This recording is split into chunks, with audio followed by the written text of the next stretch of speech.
कोई दिखावे की चीज नहीं है, बाहर का प्रदर्शन नहीं है। धर्म अंदर से ज्ञान और कर्म को कहते हैं। जो आपको विवेक है, जो अंदर आपकी मान्यताएं हैं, जो भगवान ने दी हैं, उनको अपने जीवन में अपना के चलना, वो व्यक्ति धर्मात्मा होगा। आगे चल करके और क्या बताया महर्षि तो का अस्तेय, यानी चोरी क्या। हम कभी जीवन में किसी का भी कोई पदार्थ लेते हैं, देते हैं, तो बहुत ही प्रेम से, साहूकारी से, अनुमति से, सहमति से लेते करें। छल से, धोखे से, डराकर, पीछे से किसी भी वस्तु का हम उपयोग लेते हैं, वो सब चोरी में आता है। और चोर जो व्यक्ति होता है वो कभी धर्मात्मा हो नहीं सकता है। हमारे यहाँ कितना ध्यान रखा जाता है, शाम के दर्शन में एक सूत्र आता है, छिन्न हस्तवत, अर्थात दो भाई हैं, एक संत और लिखित नाम के दो भाई थे। दोनों भाई बड़े धार्मिक, अच्छे कामों में लगने वाले, भक्ति उपासना करने वाले। एक भाई अपने बड़े भाई के पास में गया, उसके आश्रम पर गया। बड़ा भाई वहां उपस्थित नहीं था, उसे भूख लग रही थी। उसके बगीचे में कुछ फलदार वृक्ष भी थे। सोचा क्यों ना फल तोड़कर खा लो, भूख शांत हो जाएगी, पता नहीं भाई कितनी देर में आएगा। और उसने फल तोड़े और खा लिए, भूख शांत हो गई। जब उसका बड़ा भाई आया, उसने कहा भैया आप थे नहीं, मुझे तो बड़ी भूख लग रही थी, मैंने तो आपके बगीचे से फल तोड़कर खा लिए। उस समय उसके भाई ने कहा ये तो तूने चोरी की है। बिना मालिक की आज्ञा के किसी वस्तु को लेना ये चोरी कहलाता है। तुझे राजा पर जाकर इसका दंड लेके आना चाहिए, तब तेरी शुद्धि चित्त की हो पाएगी। कहते हैं वो राजा के पास गया और उसने सारी कहानी बताई, मैंने भाई के पीछे उसके बगीचे से फल तोड़ के खाए। तो कहते हैं उस राजा ने उसका हाथ कटवाया। हमारे यहाँ यह है कि जिस अंग से अपराध किया जाता है वो अंग उससे अलग कराया जाता है दंड के रूप में। हालांकि वो हाथ बाद में जोड़ दिया गया, ऐसा आता है उसमें। हाथ कटवाया, तब उसके भाई ने कहा अब तेरा चित्त शुद्ध होगा, तुमने उस पाप का और दंड भोग लिया। इतना तक बात है, सभी संबंधियों की वस्तु को भी बिना अनुमति सहमति के हम नहीं दे सकते। मेरी मेहनत से कमी वस्तु के अलावा किसी की भी क्यों ना हो, उसे हमें उसकी अनुमति सहमति लेनी ही चाहिए। महर्षि दयानंद सरस्वती जी को एक व्यक्ति कुछ फलियां तोड़कर लाता भेंट करता है। स्वामी जी ने कहा भाई ये फलियां कहाँ से लाए? कि स्वामी जी जब मैं आपसे मिलने आ रहा था तो एक खेत में ये फलियां लगी, पानी पीऊंगा, मैंने सोचा ऋषि को कुछ भेंट कर दूंगा, तोड़ लाया। कि खेत वाले मालिक से पूछ कर लेके आए हो? कि नहीं, मालिक तो वहां नहीं था। तो तुम तो चोरी करके लाए हो, ले जाओ, मैं आपकी फलियां नहीं ले सकता हूँ। अर्थात हम बिना मालिक की आज्ञा के कोई चीज किसी की लेने के अधिकारी नहीं है। देखो हमारे यहाँ पर ये सृष्टि के प्रारंभ से सिद्धांत है धर्म के, और हम उनको छोड़ते जा रहे हैं। और विदेशों में ये नियम कई देशों में इतनी सतर्कता से लागू है। कई देशों की ऐसी स्थिति बताते हैं, कोई अखबार बेचने वाला अखबार की गड्डी सड़क के सहारे रख देता है और एक डब्बा रख देता है और कीमत की एक प्लेट लगा देता है कि $1 का, $2 का, और वहाँ बैठता नहीं है। राहगीर आते हैं, अखबार उठाते हैं, जितने $1 का डब्बे में डालते हैं, चलते बनते हैं। शाम को आता है, जो अखबार बच गए उनको उठाता है, डब्बा उठाता है, प्लेट उठाता है, घर ले जाता है। एक भी आदमी बिना पैसा डाले उस अखबार को उठा के नहीं ले जाता। कितनी ईमानदारी है उन देशों में, कितनी ईमानदारी है। एक मैंने पढ़ा था कि हमारे यहाँ कोई विद्यालय है, उस विद्यालय के मालिक ने सोचा मुझे बच्चों को बहुत ईमानदार बनाना है, तो उसने विद्यालय में एक दुकान खोली हुई है, किताब, पेन, कॉपी, उनकी टॉफी आदि जो भी बच्चे पसंद करते हैं, और सब पर उसने कीमत लिखी हुई है और वहाँ डब्बा रखा हुआ है। कोई भी बच्चा अपने आप सामान उठाए और जो कीमत लिखी है वो डब्बे में डाले, वहाँ बेचने वाला नहीं कोई होगा। वहां के बच्चों की आदत बढ़ गई, कोई बच्चा बिना पैसे डाले सामान लेता नहीं है। बाद में देखा जाए इतना सामान बच्चों ने लिया, इतने पैसे डब्बे पहुंच गए। कल्पना करो ये स्थिति अगर देश में हो जाए, सामान बेचने वाला दुकान पे ही ना हो, कीमत सबकी लिखी हो और सभी लोग अंदर जाए अपना पैसा डाल के आए, कितना अमन चलन होगा दुनिया में। स्वर्ग आ जाए। स्वर्ग कहीं ऊपर नहीं मिलता, स्वर्ग यही है, इसी जमीन पर होता है। पर उसके लिए हमें धर्मात्मा बनना होगा, और धर्मात्मा के लिए हस्ते चोरी क्या, ये लिखा है ऋषि में, हम कभी किसी का सामान चुराएंगे। लेकिन आजकल स्थिति क्या है, आंख मिची और लाल दोस्त होगा। आपकी थोड़ी आंख में इधर हुई और पीछे से सामान गया, पता ही नहीं चलेगा। इस धर्मात्मा राम और कृष्ण के देश में या चोरी की बात कर रहे हो, पहले आज से करीब 40 वर्ष पहले की बात बता रहा हूँ। किसी बात का गहना का कोई गहना, कोई सामान अगर पड़ जाता था, कोई गिर जाता था, तो उठाने वाला नहीं था कोई। जिसका किराया वो ढूंढता हुआ आएगा और अपना सामान लेकर चला जाएगा। हम क्यों उठाए, हमारी मेहनत का हो गई। वैसे आज भी हमारे देश में है, मैं एक उदाहरण दे रहा हूँ, ये सत्य घटना आपको बता रहा हूँ। इधर भिंड जिले में एक मानहर गांव है, वहाँ हमारी कथा हुई थी। और यहाँ खरखरे नाम का एक व्यक्ति जिसके घर पर ठहरे हुए थे, जहाँ पांडा लगा था, कथा हो रही थी। उसने अपने जीवन की घटना सुना। वो कहता है कि मैं 2-3 बजे सुबह ट्रैक्टर लेकर खेत जोतने चला गया, और जब 8-9 बजे मैं जोत करके आ रहा था घर पे, सड़क पे चला था, पूरा जलाई था, एक बस पड़ा था सड़क पे, और मैंने ट्रैक्टर रोक करके ऊपर से उठाया। उसने देखा तो सोने चांदी के गहने थे। मैंने सोचा कोई बहन का ये पर्स गिर गया। मैं वापस हुआ, मेरी एक गुर्जी थी वहां घुसकी, मैंने पर्स गुर्जी में डाल दिया और ट्रैक्टर लेकर के घर चला गया। अब जो है शाम हो गई, तो मैंने देखा कुछ लोग आपस में वार्ता कर रहे हैं इकट्ठे। मैंने कहा क्या बात है, कैसे झूठ बना रखा है? अरे ये बहन सुबह बाइक से जा रही थी, इसने गहने उतार के कई बदमाश ना हो और पर्स में वो गहने रख लिए, और ये इसके हाथ से वो खिसक गया। अब ये खोज की आ रही है, किसी को मिला हो। ने कहा ये पर्स तो मुझे नहीं मिला था। वो बोली भैया वो मेरा ही होगा, मुझे दे दो। कहाँ है? कि चलो देता हूँ। और खेत में ले गया और दूसरे में से निकाल करके पर्स दिया। उसने कहा भैया ये मेरा ही है, ये लेकर। लोगों ने पूछा भाई करते तुझे ये कहाँ लगा था पर्स? वही सड़क पर मिला था। फिर तू घर क्यों नहीं ले गया इसको, यहाँ कैसे रख गया?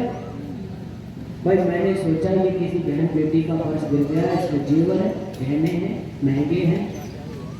अगर मैं इसे घर ले जाता हूँ तो मेरी पत्नी है, मेरी माँ है, बेटी है, बहन है, पता नहीं किसी की नीयत गिर जाए।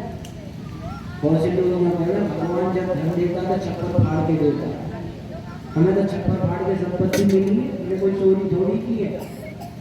और हमारी उनकी नीयत बिगड़ जाए और कोई इसमें से निकाल ले रख ले, मैंने कहा मेरी मेहनत का पैसा नहीं, इसे घर में नहीं घुसने दूंगा। बुर्जी में गाड़ गया तो हो सकता है कोई अखबार में निकलवाएगा, कोई चुप तो बैठेगा नहीं इतने धन को खो के। कहीं ना कहीं मैं सुनूंगा तो उसे लौटा दूंगा, और नहीं सुना मैंने तो मैं कहीं दान कर दूंगा इसको, पर घर में नहीं रहने दूंगा। इतनी ईमानदारी पवित्रता हमारे देश की थी। ऐसा नहीं निर्मूल कोई चीज नहीं होती है, नहीं ये जरूर सब लोग चोर हो गए। सत्य भी रहता है, असत्य भी रहता है। चोर भी है तो सावधान भी, दानी भी, त्यागी भी बहुत है दुनिया में। ऐसा नहीं है कि कोई चीज अच्छी चीज बिल्कुल खत्म हो जाती हो। आज भी हमारे देश में ऐसे लोग हैं। काश कल्पना करो कि इस प्रकार की स्थिति आ जाए, किसी का कोई सामान कहीं पड़ा हो, हम उठाने वाले ना हो, और वो वहीं पड़ा रहे जब तक वो देख लेकर अपना लेने वाला नहीं आ जाए, सबके सामने मिट्टी जैसे हो जाए, उस दिन समझना हमारे जीवन में धर्म होगा और हम धर्मात्मा होंगे। तब हमारे जीवन में वो धर्म आंतरिक सुख देगा, शांति देगा, आनंद देगा। अस्ते चोरी क्या। और आगे चल के बात आती है शौच। शौच कहते हैं पवित्रता को। पवित्रता में रहना भी धर्मात्मा होने के लिए आवश्यक है। पवित्रता दो प्रकार की रखनी है आपको, अंदर की और बाहर की।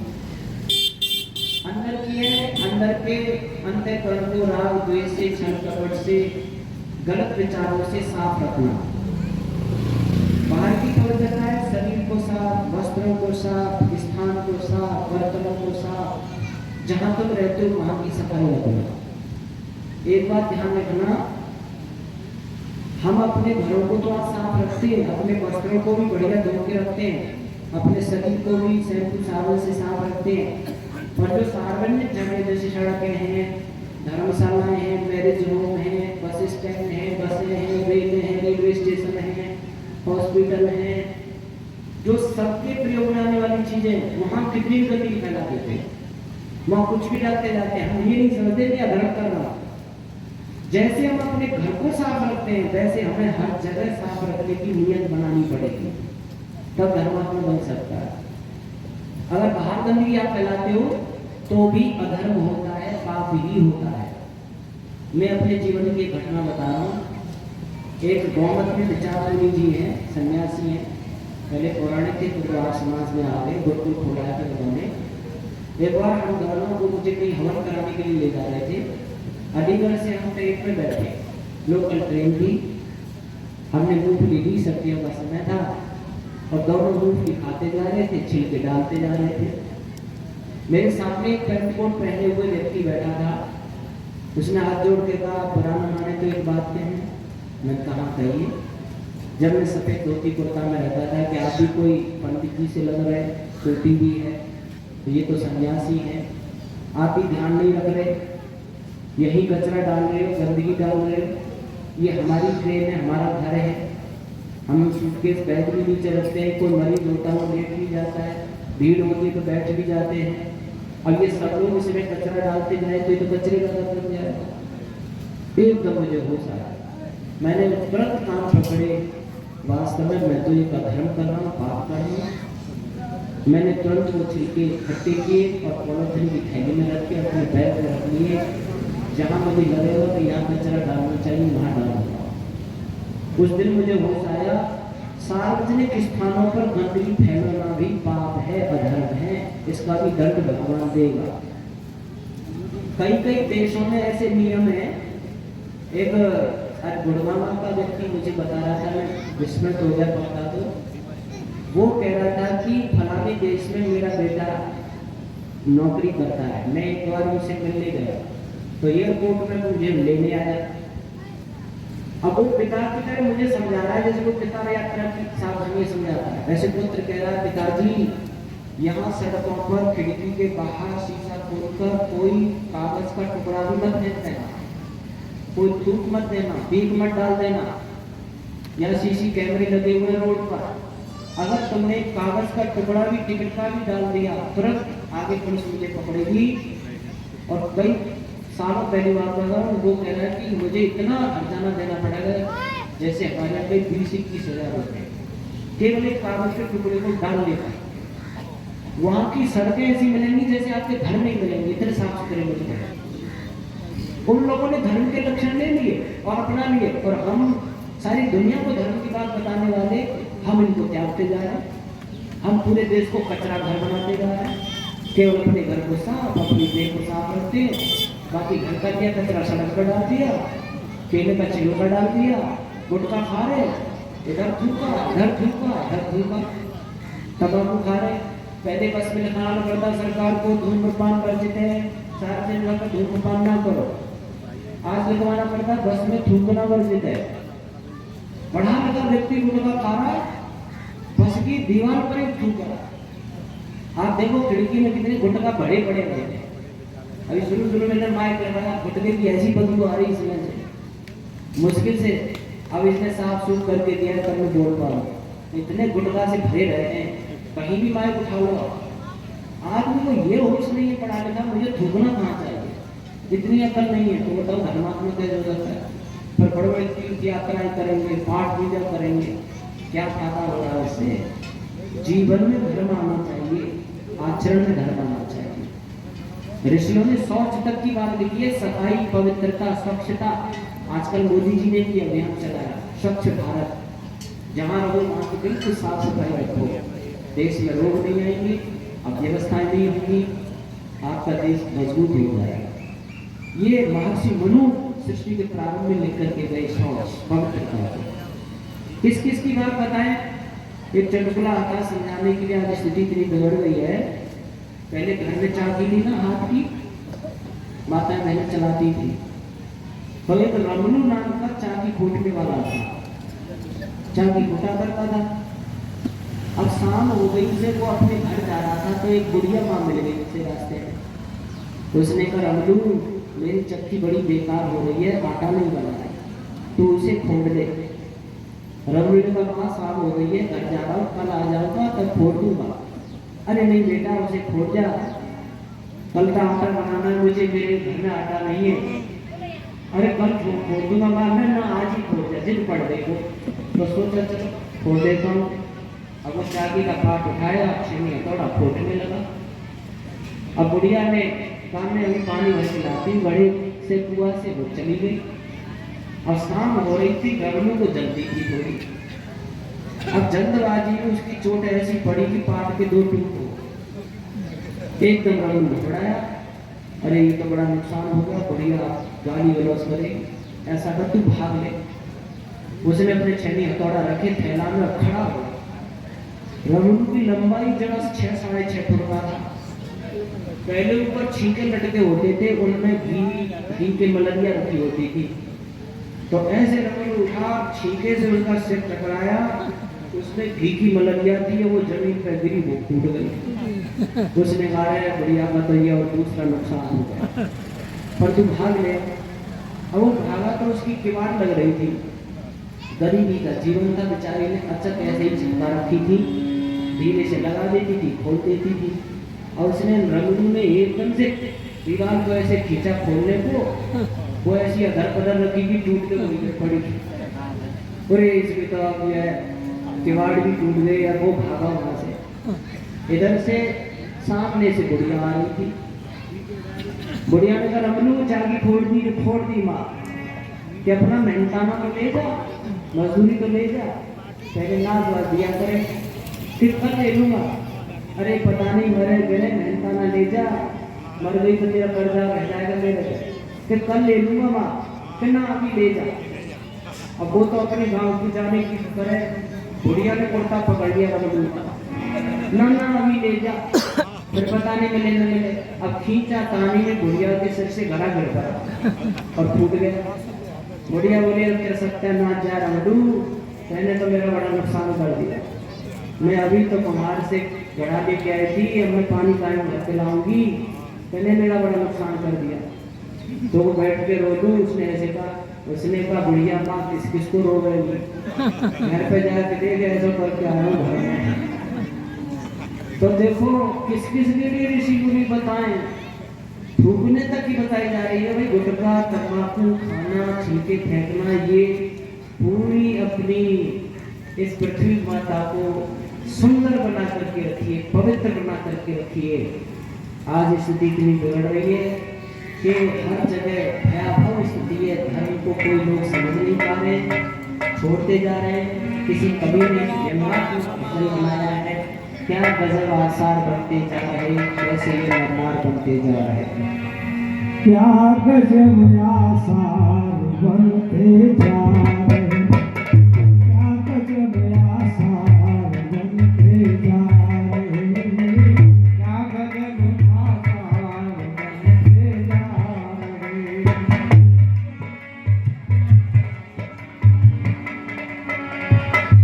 ऐसे ये मरनार बनते जा रहे,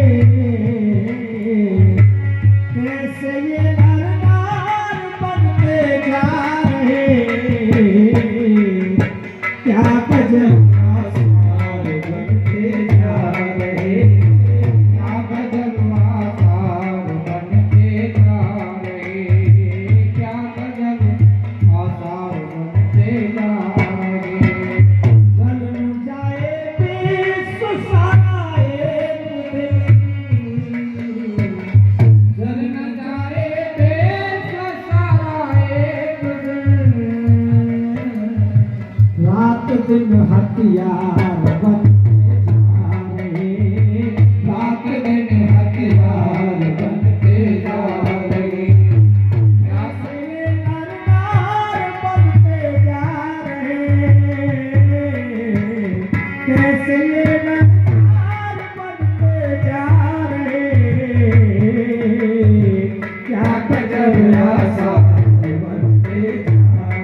बाजार बनते जा रहे, पाप के बाजार खुलते जा रहे, पाप जब आसार बनते जा रहे। कैसे ये नरनार बनते जा रहे, पाप जब आसार बनते जा रहे, पाप जब आसार बनते। मांस खाकर पी शराब और बीड़ियाँ,